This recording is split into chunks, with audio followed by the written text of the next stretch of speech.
May babaeng nagpapakita, nanunukso at pumamatay sa isang junction. Nangyayari lamang ito kada ikapitong taong anibersaryo ng kamatayan ng kanyang pinakahuling biktima. Sadyang nang aakit ito ng mga salawahang kalalakihan at inaayang makipagniig sa kanya. Kung multo ba siya o masamang elemento, depende siguro kung kaninong kwento ang pakikinggan mo. Hi Tristan! Arj! Ito na naman siya. Ilang beses ko ba bang kailangang ipamukha sa wordong babaeng ito na ayaw ko sa kanya? As usual dating gawi, takbo! Hoy Tristan, sandali. Sigaw nito habang hinahabol ako. Kailan ba siya magsasawa? Elementarya pa lamang kami. Ganito na ang baliw na babaeng to. Kahit sa eskwelahan ako pumasok, sinusundan ako. Bakit ba ayaw mo kay Rhea? Tanong ng college best friend ko na si Jason habang naglalakad kami sa campus. Cute naman siya. Bagay nga kayo eh. Magkahawig kayo. Pareho kayong singkit at maliit. Nakabungisnis ba ang lalaking ito? Sa ayaw ko nga sa kanya eh. Sambakol ang mukha ko. Nagmamaktol. At yung nerd na yun. Cute? Katakyot ka nga. Nakita mo ba kung gaano kakapal ang salamin nun? How about yung likod niya at dibdib? Pantay lang pare. Flat. At saka nakita mo ba yung wardrobe niya? Yun din ang suot ng lola niya eh. Nakatingal lang paglalahad ko sa kanya. Ang tangkad kasi ng best friend kong ito, 6-footer. Sobra ka namang manlait, best friend. Hindi naman nasusukat ang kagandahan ng isang babae sa panlabas na itsura. Nerd siya. Nerd ka rin naman, diba? Ganon din naman kakapal ang salamin mo nung hindi ka pa nagkokontak sa. Tigilan mo nga ako, Jason. Singhal ko. Kung hindi ba mukhang diwata sa kagandahan ng girlfriend mo, papatulan mo. Oo naman, basta't magkasundo kami. Hipokrito. Muling singhal ko. Diyan ka na nga, sabay walkout. Nakakainis kasi. Imbes na suportahan ako, ipinagduduldulan palalo sa akin ang pangit na babaeng yun. Palibhasa na pakaganda ng girlfriend niyang si Helga. Matangkad, morena, makinis, sexy ang hat. Malalaki ang boobs, mabibilog ang puwet at parang mabango. Ano ba yung mga cartoons na pinapanood mo, Tristan? Puro kalaswaan. Reklamo ni Luke, isa sa mga kabarkada ko. Ipinag-iitsahan niya ang aking mga Blu-ray videos at manga graphic novels. Ito talaga ang dahilan kung bakit ayokong papasukin sa kwarto ko ang isang to. Masyadong maraming pinupuna. Excuse me, hindi cartoons yan. Sabay agaw ko sa susunod plana yung ihahagis. Ang tawag dyan, anime, hentai, manga. Habang isinisilid ko muli sa aking mga drawers ang mga kagamitan kong pinagtatatapon niya sa ibabaw ng aking kama. Bakit? Nanonood ka rin naman ng porno ah. Iba naman yun. Mga totoong tao yun. Pero itong mga cartoons mo hindi. Nakangising sinabi niya habang sinisipat ang cover ng isa sa Blu-ray videos ko. Hindi sabi cartoons ang tawag dyan. Hentai, naririnig mo. Hentai, singhal ko sa mukha niya. Paano naman kasi? Alam na naman niya kung anong talagang tawag sa mga to. Inaasar pa ako. Magmumug ka nga Tristan. Amoy sibuyas ang hininga mo. Pangangasar pa ng loko. Bago niya tinakpan ang ilong niya. Lalo kong hininga ng pagmumukha niya. Ang hirap sa'yo. Nakikiamoy ka lang, ang dami mo pang reklamo. Sabay kagat sa Supreme Pizza na kanina ko pang nilalantakan. At tinawagan pa ako ng loko habang dinadakma ang isang slice ng family size pizza ko. Tinampal ko ang kamay niya. Huwag mong pakialaman yan kung ayaw mong mag-amoy sibuyas din ang hininga mo. Hindi siya natinag. Nakabungisnis na rin niyang kinuha at kinagat ang isang slice ng pizza. Nangangalahati na siya ng, hininghan din niya ako sabay halakhak ng loko. Ang baho, amoy sibuyas. Ba't hindi mo na lang kasi sagutin si Rhea para magkaroon ka na ng totoong sex life? Anito habang ipinagpapatuloy niya ang pagnasab sa natitirang kalahating slice ng pizza na dinikmoy niya sa akin.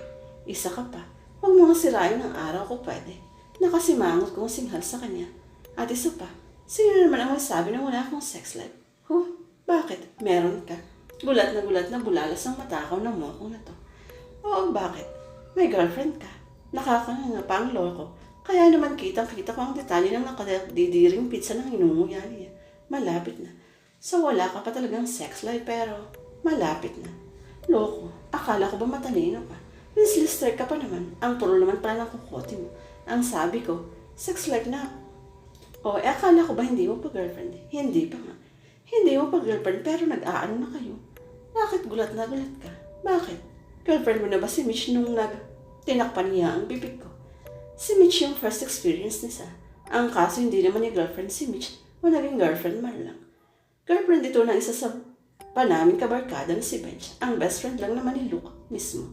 Kung paano nangyari yun, ewan ko sa kanila. Baka alam ko ba sa love triangle nila? Ano ka ba? Baka marinig ka ni Bench, bulong niya.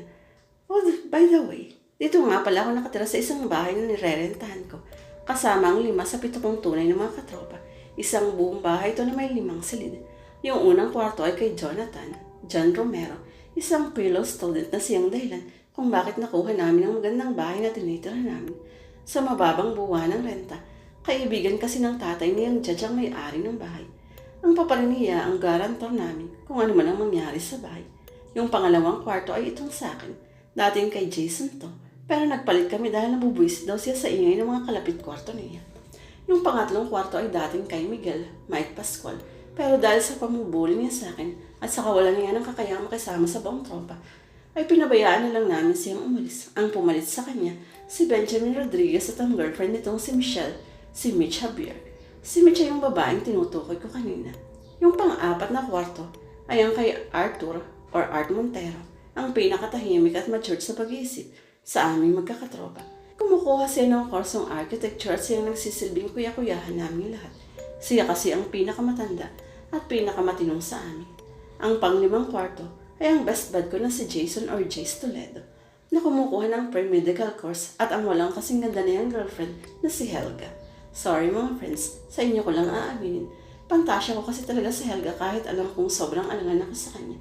Ang tangkad kasi niya, hanggang tenga nga lamang niya ako eh. Pero wow palay, ang lakas ng arrive niya sa akin. Walang-wala yung mga babaeng napapanood ko sa porno.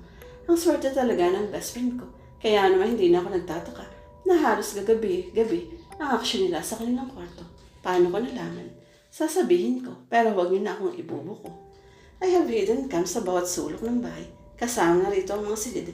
Cameras lang naman. Walang audio. Kaya naman nakikita ko man sila. Hindi ko naman sila naririnig. Sick pervert ba kanyo ako? I guess so. Wala akong bisyo kundi ang mamboso. Nagsimula ang addiction kong ito nung bata-bata pa ako. Maaaring totoo nga ang sinabi sa akin ng isang psychiatrist na pinagtanungan ko. Na-trauma nga siguro ako dahil lumalaki akong parati na lamang nasasaksihan ang pagtatalik ng mga magulang ko. Nung bata pa ako, akala ko okay lang na manood sa pagtatalik ng ibang tao. Bukod sa isinasama ko ng tatay ko sa turuan, kahit na noong mga panahong underage pa ako, mahilig din kasi siyang manood ng porno. Nung maintindihan ko na hindi pala tama ang ginagawa ko, huli na ang lahat. Nakadikit na sa mga habits ko ang mga pamboboso. Naging tila obsession ko na ito dahil kamamatay ko kung hindi gagawin. Isang addiction, isang kahiyahiyang hilig. Ano naman kung madinig ni Bench, sabi ko kay Luke, alam naman niya ang pas niya ni Mitch, hindi ba? Oo nga, pero nakakahiya. Hindi lang dapat ating binabanggit ang mga sensitibong bagay na yan sa nakaraan. Dahil na, naiintindihan mo ba? Teka, bakit ba sa akin napunta ang usapan? Sino ba tong tinutukoy mong babae na malapit mo ng maging girlfriend? Anong pangalan? Saan kayo nagkakilala? Siya si Nicole. Nagkakilala kami sa acquaintance party ng Computer Society last time. And she introduced herself to me that night. We got to know each other. A little bit, kaya naman later than that You had sex? No, ano? Inihatid ko siya sa dorm niya, dyan lang sa malapit. We kissed for the first time that night. And then, yun lang. Ha? Kunot noong tanong niya. Nasaan ang sex life niyo ron? Yun na yun, sabi ko. Ay, putik. Bisit na sambit niya. Sabay kamot sa kanyang tenga. Diyan ka na nga, sabi niya at saka sumibat. Doon lang na sumibat na siya. Hindi naman kasi siya rito nakatira. Si Luke Arevalo at si Bernard Alonso lamang sa aming tropa ang hindi nakatira o tumirang kasama namin sa bahay na to. Ang sarap sa rin ni Luke. Gusot na gusot ang mukha niya. Lukot na lukot ang noo.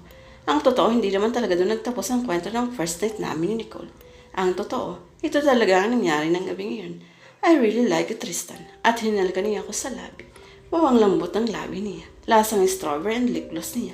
I like you too, Nicole. Pagkatapos na iniyaya na niya akong sumakay sa kotse ko. Gusto raw muna niya mag-stroll bago ko siya ihatid.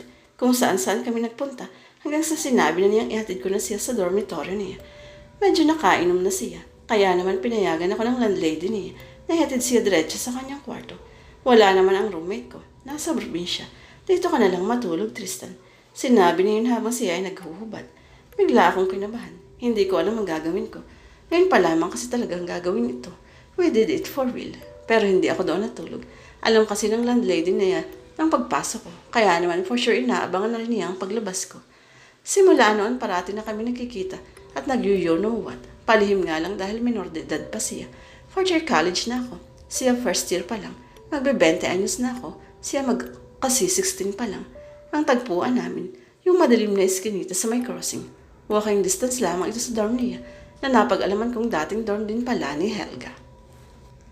Tristan, malambing na sabi niya pagkatapos naming mag-ano isang araw. Bakit? Itanan mo na ako. Ha? Magtanan na tayo. Bakit? Pinagbabawalan na kasi ako na makipagkita sa iyo. Kapag hindi ko raw inihinto ang kalukuhang to, natiti ako. Paglalayuin tayo ng parents ko. Ayoko mangyari yung Tristan. Mahal na mahal kita. Paano yan, Nicole? Nag-aaral pa tayo. Wala ka pang 18, handa na ba tayo? Alam mo lang yata eh. Sabay sa niya sa kanyang mukha. Humagulhol. Hindi naman sa ganun. Hinawakan ko ang kanyang magkabilang pupulsuan. Teka, sandali. Parang may nakakapa ako sa wrist niya. Hinata ko yun upang makumpirma ang hinala ko. Oh shit, may isang katutak na pilat ng laslas ang magkabilang pupulsuhan niya. Oh no, anong klaseng babae ba itong nakahumalingan ko? Suicidal pa yata ito. Sa dami ng pilat, nakasisiguro akong hindi lang miminsang beses na siyang naglaslas ng pulso. Layuan mo siya, Tristan. Sabi sa akin ng isang di kilalang babae. Nilapitan niya ako habang nagbabasa ka sa library. She's not who you think she is. Pero paano? Hindi ko alam. Basta layuan mo siya. At ang mamadali itong umalis na parang may hinahabol. Bigla akong kinabahan. Natatakot na talaga ako. Simula kasi nang makita ko ang mga pilat sa laslas ni Nicole. Diskumpiyado na talaga ako sa niya. Mas lalo ako natatakot ngayon na nakumpirma kong may sayad pala talaga ang ulo niya. Tulungan mo ako, Luke. Si Luke ang nilapitan ko dahil siya pa lamang nakakaalam tungkol sa amin, Nicole. Ano ba ang dapat kong gawin? Girlfriend mo na ba? I mean for real this time. Oo, di makapag-break ka na. Sinubukan ko na. And, hindi pumayag. Magpapakamadali siya kapag iniwan ko siya. Di ituloy mo na lang. Halos walang kwenta ang kausap to. Palibhasa ay may kung anong binabasa tong tila isang maliit na libro na hindi ko naman maintindihan ang mga letrang nakasulat sa mga pahina. Nandito ka ngayon sa isa sa mga benches ng campus. Naghihintay sa pagdating ni Jason at Bench. Ano ba kasi ang binabasa mo? Napipi kong tanong. Wala. Sabay sarado nito sa binabasa niyang tomo. At pagkatapos ay maingat nilagay sa kanyang backpack. May kailangan lamang ako i-translate sa sinaunang kasulatan para sa isang kaibigan. Nasa na nga ulit tayo? Nasa Earth pa rin ako. Ikaw, nasan ka na ba? Nanguuyam na sagot ko. Hindi naman niya ito pinansin. Psychotic naman pala ang Nicole na yun eh. Pero mas mabuti yan kaysa naman sa aswang. You are not helping, Luke. Ang lakas din naman kasi ng loob ninyong magtago sa madilim na eskinita. Paano kung may mga nakatagong aswang dun? Di parehas na kayong nalapa. Hindi ko alam kung anong magagawa ko sa'yo, pare. Sinabi ko naman kasi sa'yo, si Rhea na lang. Yan tuloy. Napahama ka pa. Bakit ba si Rhea na naman? Para sabihin ko sa'yo, Luke, kahit na siya pa ang kahuli-hulihang babae sa buong mundo, hindi ko siya magugustuhan. Katahimikan. Kaya naman dinig ko na may sumisingot sa aking bangdang likuran. Napalingon ako para alamin kung sino yun. Si Rhea. Umiiyak. Narinig pala niya ang sinabi ko.